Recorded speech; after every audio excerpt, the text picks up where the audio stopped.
ইজা খালা ফিজ্জুলামি মুবতাহিলান আজাবাল্লাহু সুম্মা লাব্বাহু সালাত আবদি ওয়া আনতা ফি কাতাফি ওয়া কুল্লু মা কুলতা কাদ সামি'নাহু। আপনি যদি গভীর রাতে, এই রোজার মাসে গভীর রাতে দুনিয়ার সব মানুষ থেকে আড়াল হয়ে আল্লাহকে একটা ডাক দিতে পারেন, রব্বুল আলামিন আমি তো ভুল করেছি, আমি অন্যায় করে ফেলেছি, এই রোজার মাস পবিত্র মাস, তুমি আমাকে ক্ষমা করে দাও, আমাকে মাফ করে দাও। চোখের 2 ফোঁটা পানি বাহির হইতে দেরি হবে, চোখের কোণা থেকে পানিগুলি গালে পড়ায়া গড়াইয়া পড়তে দেরি হবে, আপনার জীবনের গুনাহ মাফ হইতে দেরি হবে না। সম্মানিত মুসল্লিয়ানে করম, আল্লাহ পাকের দরবারে আলী শানে লক্ষ কোটি শুকরিয়া। আল্লাহ পাক বড় মায়া, বড় দয়া, মেহেরবানি করে আমাদের সকলকে আজকের পবিত্র জুমায় মাহে রমজানের তৃতীয় জুমায় আমাদের সকলকে হাজির করেছেন। অন্তরের অন্তঃস্থল থেকে পড়ছি আলহামদুলিল্লাহ।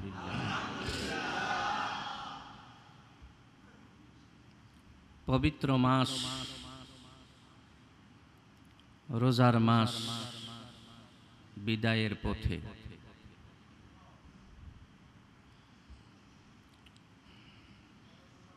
বিদায় এটা হৃদয় বিদায়ক। সব বিদায়ী মানুষকে কষ্ট দেয়। মোমেন মুসলমানদেরকে রোজার মাস যখন বিদায় হয়ে যায় কষ্ট দিয়ে যায়। তার মানে হচ্ছে রোজার মাস যখন শেষের দিকে চলে যায় মোমেন মুসলমান আল্লাহর কাছে কান্দে। কেন?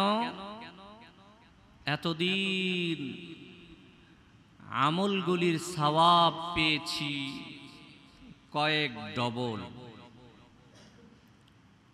রোজার মাস চলে গেলে সওয়াবও তো কমে যাবে। আমরা সওয়াব চাই আল্লাহর কাছে, আমরা মর্যাদা চাই আল্লাহর কাছে। আল্লাহ যেন এই মাহে রমজানের উসিলায় আমাদের সকলকে ক্ষমা করে মাফ করে, বলুন আমিন। সম্মানিত হাজিরিন, এই যে রোজার মাসের রোজা আমরা রাখতেছি, কিয়ামতের ময়দানে বড় উপকারে আসবে।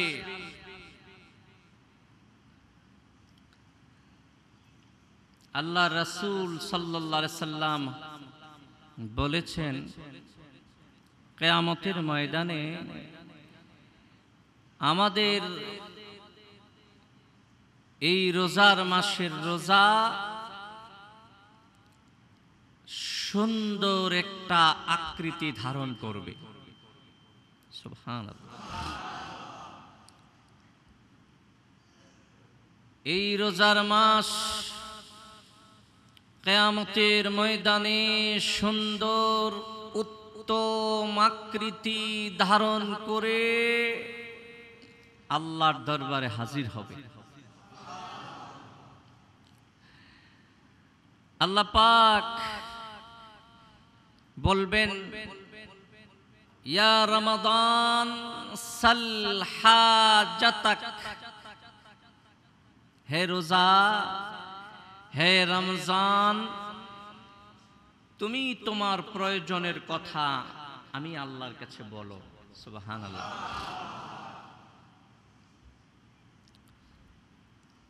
এবং আল্লাহ পাক ডাক দিয়ে বলবে, রমজান, আজকে তোমাকে আমি অধিকার দিলাম, ক্ষমতা দিলাম,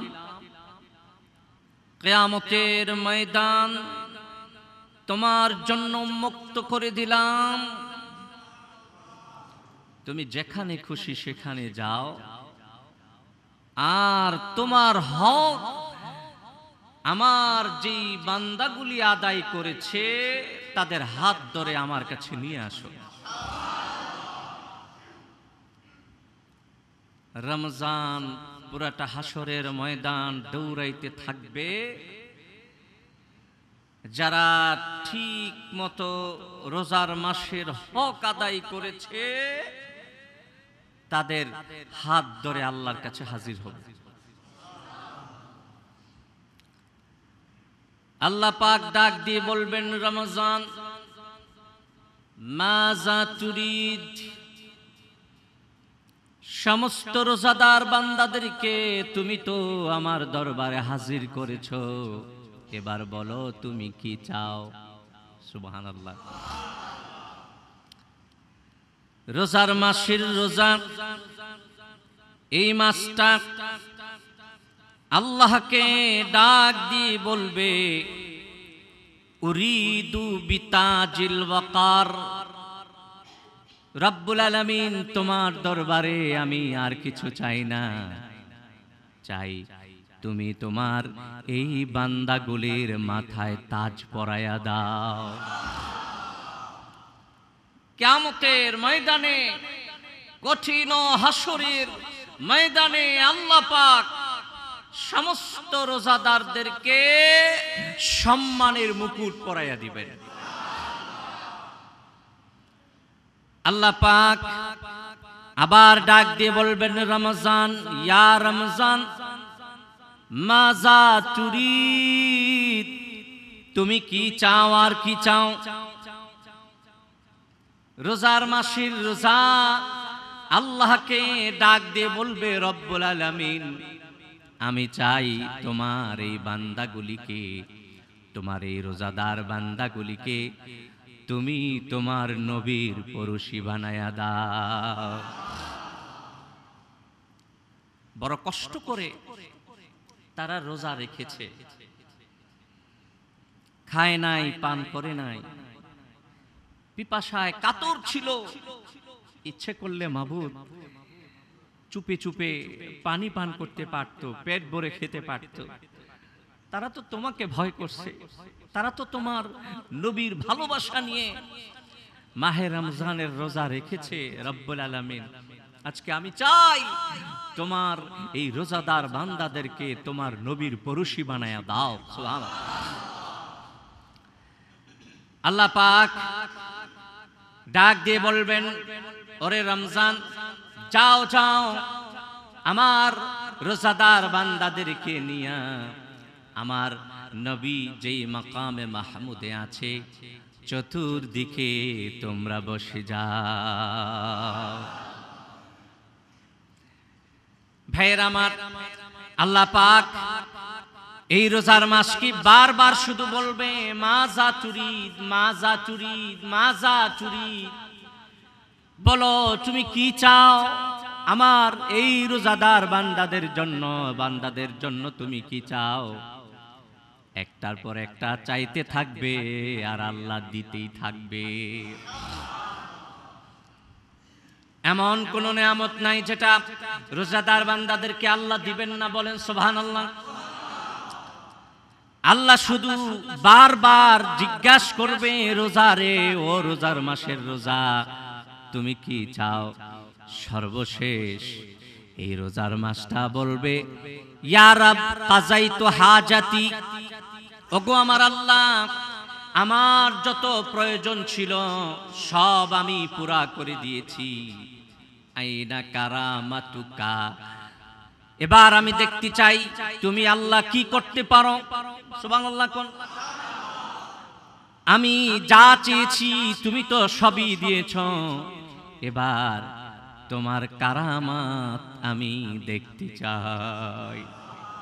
আল্লাহ পাক তার রোজাদার বান্দাদেরকে এমন কিছু দিবেন, এমন কিছু দিবেন যা অন্য কোনো মানুষকে দিবেন না। সুবহানাল্লাহ। ভাইয়ের আমার, কিয়ামতের ময়দানে এই সম্মান শুধু পাবেন, শুধু এই সম্মানটা আপনি পাবেন যদি এই রোজার মাসের রোজা রাখেন, গুনাহ থেকে বাঁচেন। শুধু রোজা রাখলে চলবে না, গুনাহ থেকে বাঁচতে হবে, ঠিক না? আপনি রোজার মাসের রোজাও রাখলেন, গুনাহও করলেন, তাইলে রোজার মাসের সম্মান আপনি দিতে পারলেন। নামাজও পড়ে গুনাহও করে, আছে না? রোজাও রাখে গুনাহও করে, এটা হবে না। আপনি দোনোদিকে কদম রাখবেন, তা হবে না। এক আল্লাহর দিকে চেহারা ফিরাইয়া নেন, গুনাহ থেকে চেহারা ফিরাইয়া আল্লাহর দিকে চেহারা ফিরাইয়া নেন, তাহলে কামিয়াব হয়ে যাবে। ভাইয়ের আমার, হযরতে আলী কাররামাল্লাহু ওয়াজহাহু একবার রাস্তা দিয়ে বাহির হলেন। চলতে চলতে একটা গোরস্থানের পাশে চলে গেলেন, কবর জিয়ারত করলেন। কবর জিয়ারত করে হযরত আলী লক্ষ্য করে দেখলেন একটা নতুন কবর দেখা যায়। আলী মোরাকাবার মধ্যে বসে গেলেন, রবকে ডাক দিয়ে বললেন, রব্বুল আলামিন, নতুন কবর দেখা যায়, আমি দেখতে চাই এই কবরের ভিতরে কি হচ্ছে। সুবহানাল্লাহ। এটা তো সবার জন্য সম্ভব না। হযরতে আলী মোরাকাবায় বসে তার রবকে ডাক দিয়ে বললেন, রব্বুল আলামিন, আমি দেখতে চাই এই কবরের ভিতরে হচ্ছেটা কি। আল্লাহ পাক পর্দা সরাইয়া দিলেন। হযরতে আলীর অন্তর্দৃষ্টি খুলে গেল। আলী দেখতে পারলেন এই কবরের ভিতরে যিনি আছেন তিনি জাহান্নামের আগুনের মধ্যে আছেন, বড় কষ্টে আছেন। জাহান্নামের আগুন তাকে চতুর্দিক থেকে গ্রাস করে ফেলেছে। হযরতে আলী রব্বুল আলামিনকে ডাক দিয়ে বললেন, রব্বুল আলামিন, তোমার দরবারে ফরিয়াদ, তুমি তার কবরের আযাবটা বন্ধ করে দাও, তাকে মাফ করে দাও। আল্লাহ পাক ডাক দিয়ে বললেন, আলী রে, ও আমার আলী, আমার যে বান্দাটা কবরে আছে, কঠিন শাস্তি হচ্ছে, তুমি কি জানো কোন কারণে তার শাস্তি হচ্ছে? সে রোজার মাসের রোজা ঠিকই রাখতো, কিন্তু অতীতে যত পাপ কর্ম করেছে রোজার মাসে ওই পাপগুলি সে বন্ধ করে দেয় নাই। তার মানে রোজাও রাখতো, অন্যায় করত, রোজাও রাখতো, গুনাহও করত। বোঝা গেল আমার এই বান্দাটা রোজার মাসের সম্মান দিতে পারলো না, পারে নাই। আলী রে, সে রোজা রেখেছে ঠিকই, কিন্তু অন্যায়ের সাথে জড়িত থাকার কারণে আমি আল্লাহ তার উপর খুশি না, আমি আল্লাহ খুশি না, আমি আল্লাহ খুশি না। এই কারণে কবরের ভিতরে তাকে জাহান্নামের আগুন লেপটাইয়া ফেলেছে। আলী, তাকে ক্ষমা করা যাবে না। হযরতে আলী সিজদায় পড়ে গেলেন, আল্লাহর দরবারে ডাক দিয়ে বললেন, আল্লাহ, তাকে মাফ করে দাও। ভাইয়েরা আমার, হযরতে আলী চোখের পানিগুলি ফালাইয়া আল্লাহর কাছে তার জন্য যখন ক্ষমা চাইলেন, আল্লাহ বললেন, আলী রে, যা যা, তুই আমার রাসূলের জামাতা, চাচাতো ভাই, আমার রাসূলের কলিজার টুকরা তুমি হওয়ার কারণে আমি আল্লাহ তার ভুলটাকে মার্জনা করে দিলাম। ভাইয়েরা আমার, এই রোজার মাসে অন্যায় পরিহার করতে হবে, ঠিক না? আপনি রোজাও রাখবেন, চুরিও করবেন, ডাকাতিও করবেন, ভুল কাজ করবেন, হবে না। আর যদি পিছনে কোনো ভুল করে থাকেন, এই রোজার মাসে আল্লাহর কাছে ক্ষমা চান, এই রোজার মাসে আল্লাহর কাছে ক্ষমা চান। যত বড়ই ভুল করে থাকেন না কেন ভাইয়েরা, যত বড় ভুল করে থাকেন না কেন, আমার আল্লাহ মাফ করে দিবে। ইজা খালা ফিজ জুলামি মুবতাহিলান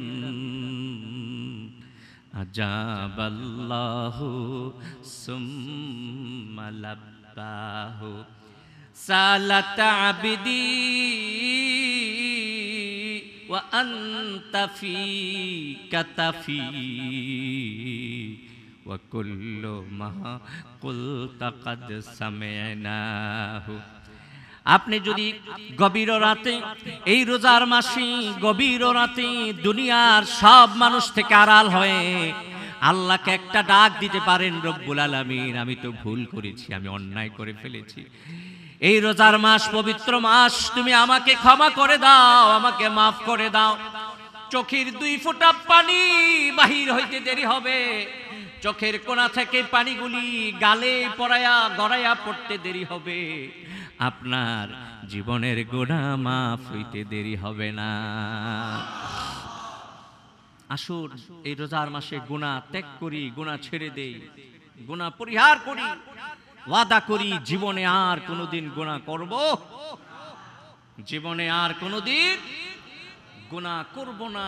এই বলে আল্লাহর কাছে ওয়াদা করলে আল্লাহ পাক ক্ষমা করে দিতে পারে কিনা?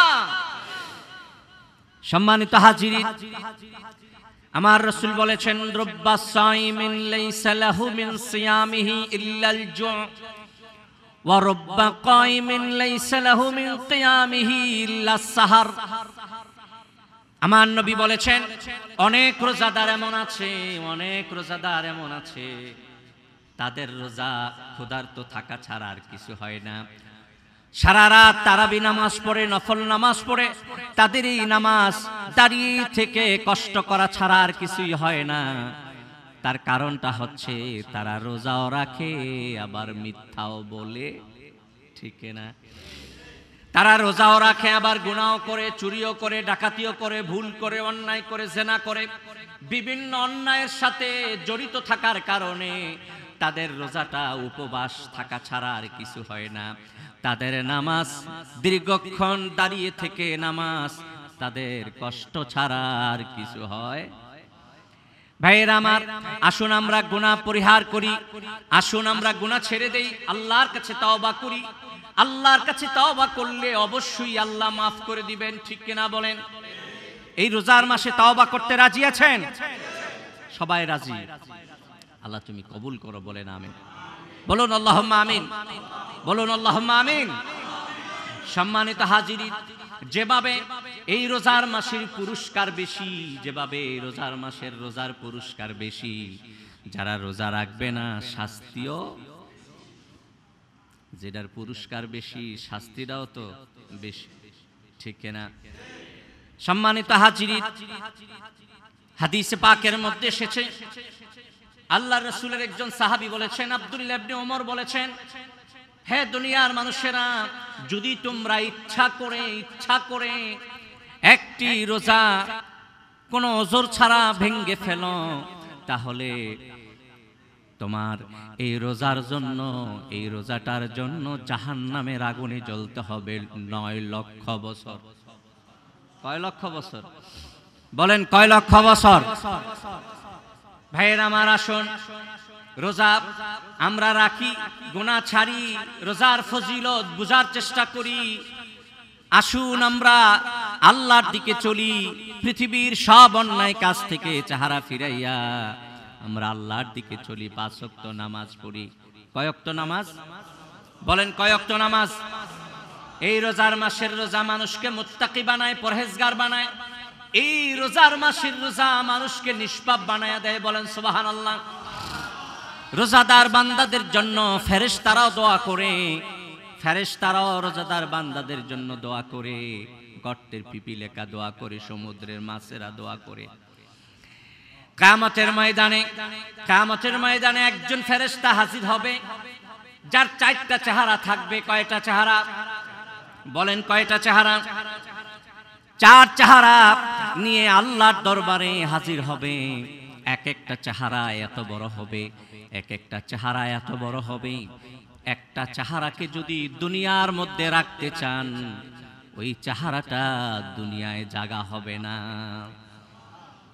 একটা চেহারা দিয়া সে আল্লাহকে সেজদা দিয়ে বলবে, সুবহানাকা মা আ'জামা জামালুকা, আল্লাহকে একটি চেহারা দিয়া সেজদা দিবে, সেজদা দিয়ে বলবে, ও আমার রব, ও আমার সৃষ্টিকর্তা, তোমার সৌন্দর্য কতই না উত্তম। সুবহানাল্লাহ। কোন তুমি কতই না সুন্দর, তুমি কতই না সুন্দর গো আমার আল্লাহ। ভাইয়ের আমার, তার এক অন্য আরেকটি দ্বিতীয় চেহারা দিয়া সে জাহান্নামের দিকে তাকাইবে, তাকাইয়া বলবে, আল ওয়াইলু লিমান দাখালাহা, বরবাদি, ধ্বংস হোক ওই মানুষটা যে জাহান্নামের মধ্যে প্রবেশ করলো, তার মানে যে জাহান্নামে গেল সে ধ্বংস হয়ে যাক। তারপরে সে আরেকটি চেহারা দিয়া জান্নাতের দিকে তাকাইয়া বলবে, তুবা লিমান দাখালাহা, ওই মানুষটার জিন্দেগি বরবাদ হবে না, ওই মানুষটা কামিয়াব যে এই জান্নাতের মধ্যে প্রবেশ করলো। বলেন সুবহানাল্লাহ। ভাইয়েরা আমার, চতুর্থ চেহারা দিয়া সে আরশের দিকে তাকাইবে, আল্লাহর আরশের দিকে তাকাইয়া বলবে, চতুর্থ চেহারা দিয়া আল্লাহর আরশের দিকে তাকাইয়া বলবে, রব্বির হাম ওয়ালা তুআজ্জিব সাইমি রমাজান মিন উম্মতি মুহাম্মাদিন সাল্লাল্লাহু আলাইহি ওয়াসাল্লাম। আল্লাহকে ডাক দিয়ে বলবে, রব্বুল আলামিন, তুমি এই রোজার মাসে রোজার হক যারা আদায় করেছে, যারা রোজার মাসে রোজা রেখেছে, হক আদায় করেছে, তুমি তাদের উপর তোমার রহম নাজিল করো। বলেন সুবহানাল্লাহ। ভাইয়েরা আমার, আমাদের জন্য যারা রোজাদার তাদের জন্য দোয়া করছে আল্লাহর নূরের ফেরেশতারাও। সুবহানাল্লাহ। আল্লাহ যেন কবুল করে, মঞ্জুর করে। বলেন আমিন। এই যে আমাদের ইফতার, এই যে আমাদের সাহারি, সবগুলি ইবাদত। আমরা ইফতারকে শুধু নাস্তা মনে করব না, সাহারিকে শুধু খাবার মনে করব না, এগুলি আমাদের জন্য ইবাদত, ঠিক কিনা?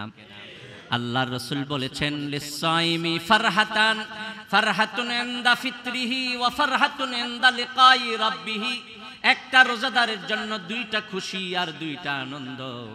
একটা হচ্ছে ইফতারের আনন্দ, আরেকটা হচ্ছে আল্লাহর দিদারের আনন্দ। বলেন সুবহানাল্লাহ। যারা রোজাদার, ইফতারের সময় হয়ে গেলে তাদের খুশি আনন্দ আছে কিনা? ভাইয়েরা আমার, তাদের জন্য আর একটা আনন্দ অপেক্ষা করছে, যেটা আল্লাহর জান্নাতে হবে। সেটা হচ্ছে আল্লাহ পাকের দিদার। আপনি যখন ইফতার সামনে নিয়ে বসেন, আপনি আল্লাহর কত কাছে চলে যান, কত কাছে চলে যান, কত কাছে চলে যান। আপনি কি জানেন আপনি আল্লাহর কত কাছে চলে যান? ভাইয়েরা আমার, অন্য জায়গায়, যত জায়গায় আল্লাহ পাক মানুষের সাথে কথা বলে, মাঝখানে পর্দা থাকে, কিন্তু রোজাদার বান্দা যখন ইফতার সামনে নিয়ে বসে, তার মাঝে আর আল্লাহর মাঝে কোনো পর্দা থাকে না। আল্লাহর নবী মুসা আলাইহিস সালাম আল্লাহর সাথে কথা বলতেন, কথা বলতে বলতে একবার আল্লাহকে বলেই ফেললেন, রব্বুল আলামিন, তোমার অনেক কাছে চলে এসেছি, দুনিয়ার কোনো মানুষ তোমার এত কাছে মনে হয় আসতে পারে নাই, আসতে পারবেও না। আল্লাহ পাক ডাক দিয়ে বললেন, মুসা, তুমি কি বললা? তুমি যে আমার সাথে কথা বলছো, তোমার মাঝে আর আমার মাঝে ৭০,০০০ নূরের পর্দা আছে। তুমি যে আমার সাথে কথা বলছো, তোমার মাঝে আর আমার মাঝে ৭০,০০০ নূরের পর্দা আছে রে মুসা। কিন্তু মুহাম্মদ সাল্লাল্লাহু আলাইহি ওয়াসাল্লামের উম্মতেরা মাহে রমজানের রোজা রাখবে, ইফতারটা সামনে নিয়ে বসলে আমি আল্লাহ এত খুশি হই, তাদেরকে কাছে নিয়ে আসি। সুবহানাল্লাহ। হে মুসা, তুমি কি জানো তারা আমার কত কাছে চলে আসে? তোমার মাঝে আমার মাঝে ৭০,০০০ নূরের পর্দা আছে, কিন্তু রোজাদার বান্দার মাঝে আর আমার মাঝে কোনো পর্দা থাকে না। এই কারণে ভাইয়েরা আমার, যদি রোজার মাসের ইফতারের সময় আপনি দোয়া করেন, আল্লাহর কাছে কবুল হয়ে যাবে, কবুল হয়ে যাবে, কবুল হয়ে যাবে। সাহারির সময় দোয়া করলে কবুল হয়। আল্লাহ রাসূল বলেছেন, ইন্নাল্লাহা ওয়া মালাইকাতাহু ইউসাল্লুনা আলাল মুসাহহিরিন, নিশ্চয়ই আল্লাহ এবং তার ফেরেশতারা মিলে রহমত নাজিল করে যারা সাহারি খায়। বলেন সুবহানাল্লাহ। সাহারির মধ্যে বরকত আছে, রহমত আছে। এটাকে শুধু খাবার মনে করবেন না, খাইতে গেলে আল্লাহর রহমত অবশ্যই পাবেন। আল্লাহ তুমি কবুল করো, মঞ্জুর করো। বলেন আমিন। আমাদের জীবনের গুনাহ মাফ করে দাও। বলুন আমিন। আমাদের উপর রহমত নাজিল করো। বলেন আমিন। আমাদেরকে নিষ্পাপ বানায় দাও, বলুন আমিন, বলুন আল্লাহুম্মা আমিন। ওয়া আখির দাওয়ানা আনিল হামদুলিল্লাহি রাব্বিল আলামিন।